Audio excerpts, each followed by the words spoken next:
Okey, untuk hari ini cikgu nak terangkan sedikit berkenaan graf apabila kita buat proses pemanasan atau penyejukan suatu bahan. So, cikgu akan mulakan dengan pemanasan. Okey, pemanasan suatu bahan. Okey, selalunya bila kita lukis graf, okey, merujuk kepada suhu bahan dan juga masa. Okey nah. Kena ingat apabila kita nak lukis graf ataupun lakar graf, kita tidak mulakan dengan kosong. Sebab kosong adalah suhu yang sangat rendah. Kalau ikut bilik di Malaysia ni, dia lebih daripada kosong. Jadi apabila kita nak buat lakaran, kita mesti mulakan lebih sikit daripada kosong. Okey. Dan apabila pemanasan berlaku, pada peringkat awal suhu akan meningkat dan pada satu masa dia akan mendatar dan akhirnya dia akan meningkat kembali. Dan dekat sini selalu akan ditanya apakah keadaan jirim pada kawasan-kawasan tertentu. Iaitu di sini adalah pepejal. Okey, di sini adalah pepejal tambah dengan cecair bersama cecair, dan di sini adalah cecair sahaja. Okey. Yang di sini selalu menjadi masalah. Okey, dekat sini, di sini selalu jadi masalah, iaitu selalu akan ditandakan sebagai takat lebur. Takat lebur.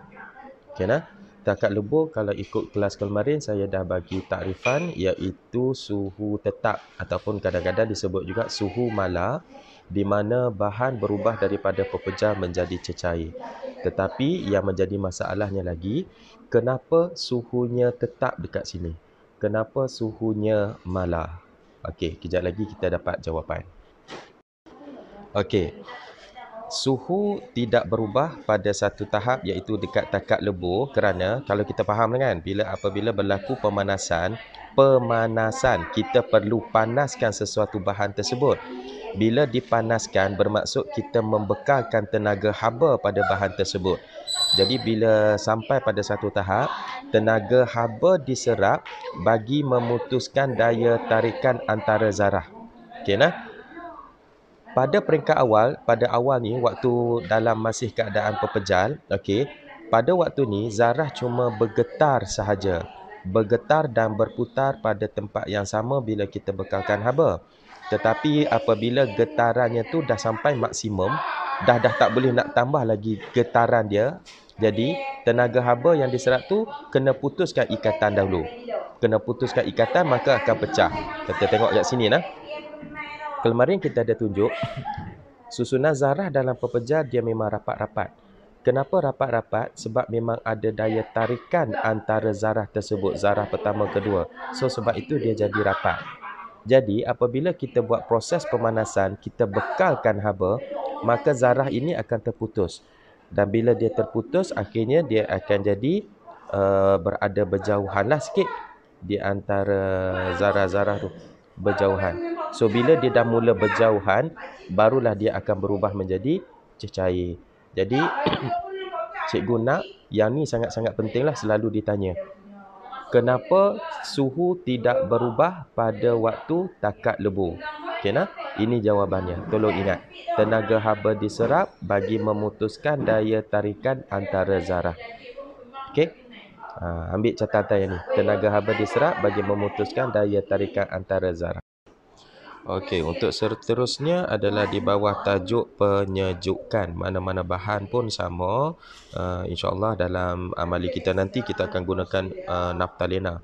Untuk penyejukan sama, paksi untuk graf sama, suhu dengan unit degree Celsius melawan masa. Masa ni selalunya kita guna saat, tapi boleh juga guna minit.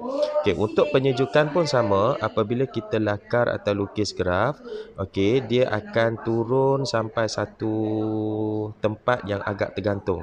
Kenapa? Sama macam tadi, sebab kita tak boleh membuat eksperimen pada tempat yang bersuhu 0 darjah Celsius. Jadi bila turun, dia turun pun paling rendah pun suhu bilik. Yang tadi pun pemanasan pun paling rendah pun kita mula pada suhu bilik lebih kurang 30 darjah Celsius macam tu. Okay, nah? Jadi sama macam tadi, apabila buat satu penyejukan, graf akan menurun terlebih dahulu kemudian agak mendatar. Ni tak berapa cantik graf ni. Dan sama macam persoalan tadi, kalau kat sini kita yang tempat mendatar tu kita panggil dia takat beku. Ingat balik, recall balik nota cikgu kemarin. Apa itu takat beku? Takat beku adalah merujuk pada suhu. Jangan sebut perkataan takat balik. Bila takat beku atau takat lebur ditanya, jangan mula dengan perkataan takat beku ialah takat di mana. Jangan guna takat, guna suhu. Sebab takat beku ini merujuk kepada suhu. Takat lebur juga merujuk kepada suhu. Okay, nah? Jadi takat beku ialah suhu tetap ataupun suhu mala di mana bahan berubah daripada cecair menjadi pepejal. Asalnya cecair, dekat sini dia bercampur dan akhirnya jadi pepejal. Sama macam tadi, soalan akan tanya, kalau untuk penyejukan, kenapa suhu pada takat beku mendatar? Tadi untuk pemanasan, suhu takat lebur mendatar sebab tenaga haba diserap. Jadi untuk takat beku, kenapa pula? Okey, adakah jawapannya sama atau tidak? Kejap lagi cikgu bagi. Okey. Ini adalah explanation kepada takat beku yang mendatar apabila kita buat graf penyejukan. Okey, nah? Kalau pemanasan, tenaga haba dibekalkan sebab kita buat pemanasan. Jadi apabila penyejukan, tenaga haba yang tadi asalnya diserap, sekarang ni dibebaskan. Okey, nah? Sebab tu disejukkan. Tapi bila penyejukan, kalau kita perasan, kita tak rasa panas.